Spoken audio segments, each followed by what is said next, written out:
Apa kabar? Kita kembali lagi di ibadah sekolah minggu.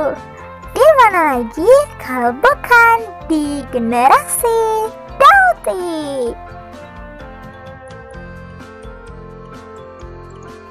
Ibadah sekolah minggu segera dimulai. Teman-teman, ayo ambil Alkitabnya. Duduknya rapi. Gak boleh makan atau minum ya.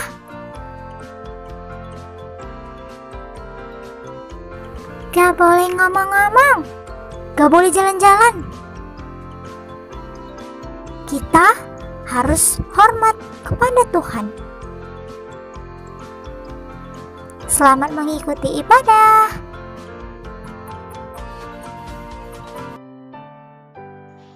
Halo adik-adik, kita bertemu lagi di ibadah sekolah minggu di generasi Dauti.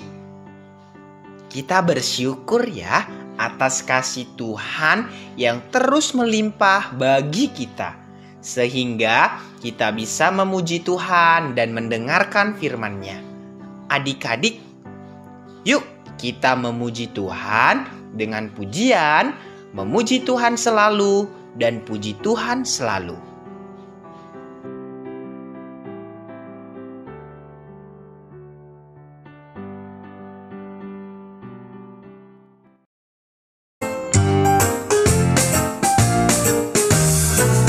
Memuji Tuhan selalu, mari kita puji Dia. Memuji Tuhan selalu, mari kita puji Dia. Puji, puji, mari kita puji Dia. Puji, puji, mari kita puji Dia. Puji Tuhan selalu, puji Tuhan selalu, puji Tuhan di hatiku, puji Tuhan di hatiku selalu. Puji Tuhan selalu, puji Tuhan selalu, puji Tuhan di hatiku, puji Tuhan di hatiku selalu.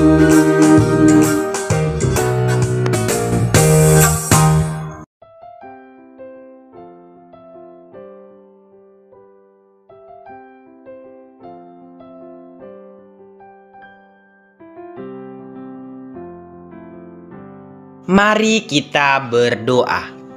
Tuhan Yesus yang baik, kami bersyukur untuk kasih Tuhan yang memimpin kami sampai hari ini.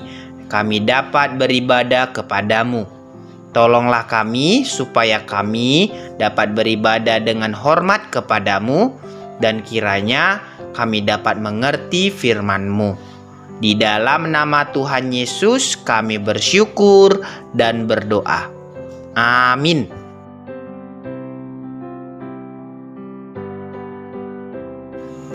Adik-adik, kamu sudah mendengar kisah Yesus menyembuhkan banyak penyakit. Yang buta dapat melihat, yang lumpuh dapat berjalan, yang hampir mati hidup kembali, yang sudah 38 tahun lumpuh dapat berjalan, perempuan yang sakit pendarahan dapat sembuh. Semua ini dikerjakan oleh Tuhan Yesus yang berkuasa. Walau semua itu selain mau menunjukkan Yesus yang berkuasa, juga mau menyatakan bahwa mereka yang sembuh itu memiliki iman yang membawa mereka kepada pengharapan yang kekal di dalam Tuhan Yesus.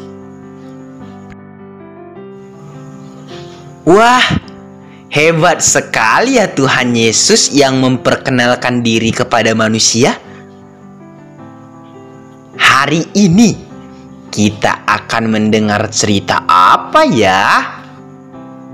Yuk, kita dengarkan lebih dulu percakapan antara Cika dan Ciko.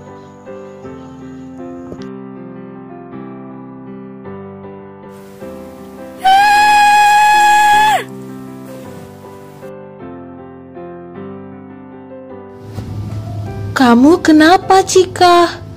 Apa yang membuatmu sangat ketakutan?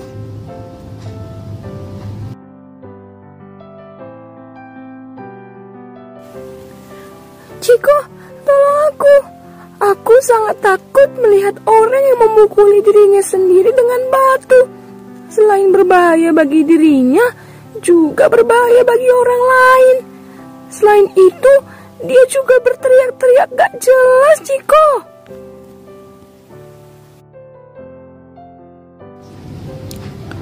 Hah? Di mana kamu melihatnya?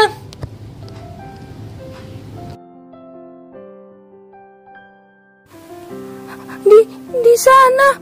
Ketika aku berjalan ke rumahmu, aku melihatnya di sana. Makanya aku berlari ketakutan, Ciko. Cika, aku juga takut. Ayo kita lari.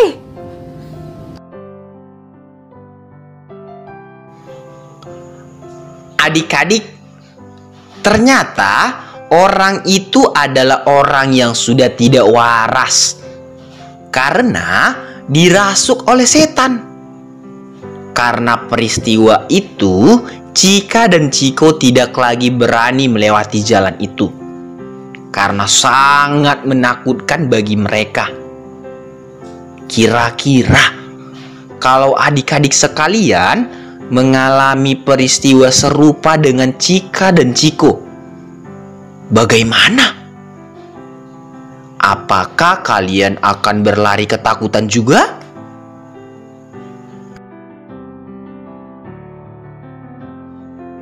Adik-adik, sebuah kisah orang yang kerasukan setan pernah diceritakan di dalam Alkitab.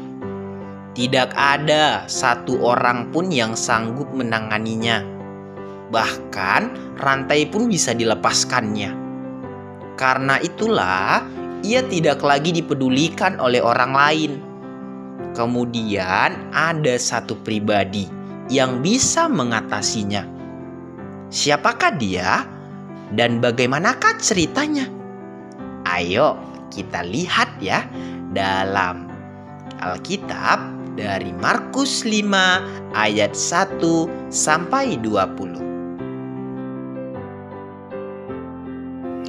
Dalam firman Tuhan ini dijelaskan bahwa Yesus yang datang ke daerah itu dan hendak menjumpai seorang yang membutuhkan pertolongan. Ketika Yesus sudah sampai di daerah orang Gerasa, datanglah seorang yang dirasuk oleh roh jahat dari pekuburan dan menemui Yesus. Adik-adik, orang itu tinggal di pekuburan. Tidak ada satu orang pun yang dapat mengikatnya. Rantai pun bisa diputuskannya. Dia terus berteriak-teriak. Dia juga memukuli dirinya dengan batu. Dia sangat menderita dengan kondisinya yang seperti itu. Ketika dia melihat Yesus, dia datang dan sujud di hadapannya. Yesus berkata kepada orang itu, "Kau roh jahat, keluar dari orang itu." Orang itu berteriak dan berkata, Engkau mau apa dengan aku, Yesus Anak Allah yang Maha Tinggi? Aku memohon kepadamu, berjanjilah kepada Allah bahwa Engkau tidak akan menyiksa aku. "Siapa namamu?" Namaku Legion, karena banyak roh jahat dalam diriku.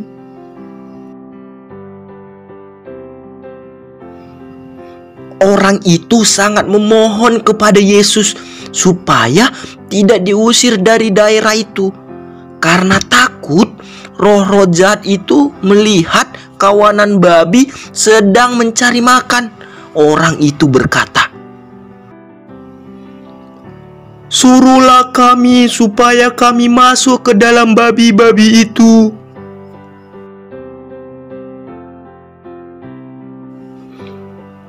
Kira-kira 2000 ekor babi semuanya mati jatuh ke jurang karena roh-roh jahat itu. Setelah orang itu sembuh, Yesus menyuruhnya pulang ke rumahnya, bertemu keluarganya, dan menceritakan kepada mereka yang telah diperbuat Tuhan kepadanya, yang telah menunjukkan belas kasihannya. Maka orang itu pun melakukan apa yang dikatakan Tuhan Yesus. Adik-adik, orang-orang lain yang melihat orang gerasa ini tidak bisa mengatasi dan mengalahkannya, karena roh-roh jahat itu kuat dan mengalahkan orang-orang lain itu. Namun ketika Yesus datang, roh-roh jahat itu malah ketakutan dan meminta pindah ke babi-babi. Hal itu menunjukkan bahwa Yesus yang menjumpainya itu bukan orang biasa, melainkan seorang yang berkuasa yang mampu menyelesaikan persoalan hidup manusia yang dirasuki oleh setan. Yesus menang melawan setan dan setan itu pun kalah. Setelah orang gerasa yang kerasukan itu sembuh dan pulih dari penderitaannya, ia disuruh Tuhan menceritakan perbuatan Tuhan Yesus yang sungguh hebat, supaya semua orang tahu bahwa Yesus berkuasa atas hidup manusia. Jika manusia tidak mengenal Yesus yang hebat itu, maka manusia akan terus diperbudak setan dan bahkan ada kemungkinan untuk dirasuki seperti orang gerasa itu. Kalau sudah seperti itu, yang akan dialami hanyalah penderitaan demi penderitaan.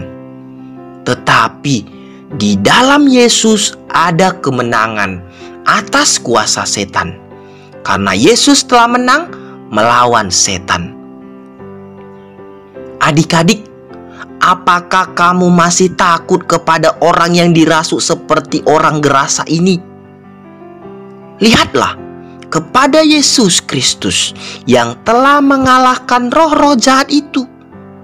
Jika kamu percaya kepada Yesus yang sudah menang, maka kamu juga akan menang dan tidak ditakuti lagi. Jika Yesus ada di dalam hatimu, maka setan pun akan kalah dan tidak menguasai hidupmu lagi. Namun, jika tidak ada Yesus di hatimu, maka setan akan berkuasa atasmu.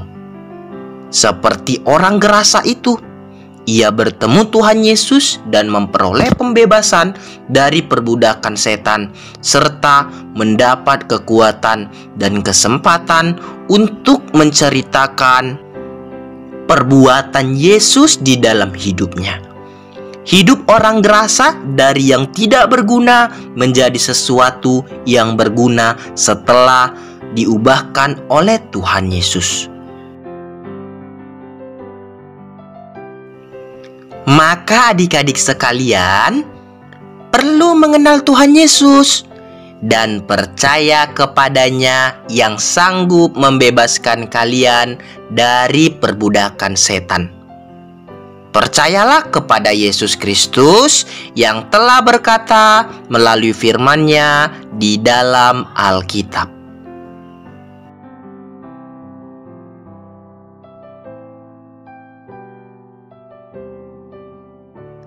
Ayat hafalan diambil dari Roma 10 ayat 17. Jadi, iman timbul dari pendengaran dan pendengaran oleh firman Kristus. Roma 10 ayat 17. Jadi, iman timbul dari pendengaran dan pendengaran oleh firman Kristus.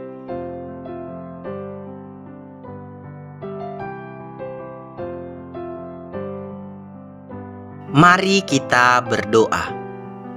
Tuhan Yesus yang baik, kami sungguh bersyukur atas firman yang telah kami dengar hari ini.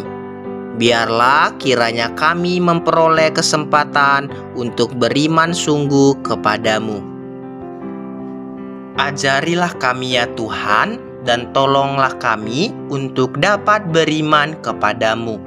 Di dalam nama Tuhan Yesus Kristus, kami bersyukur dan berdoa. Amin.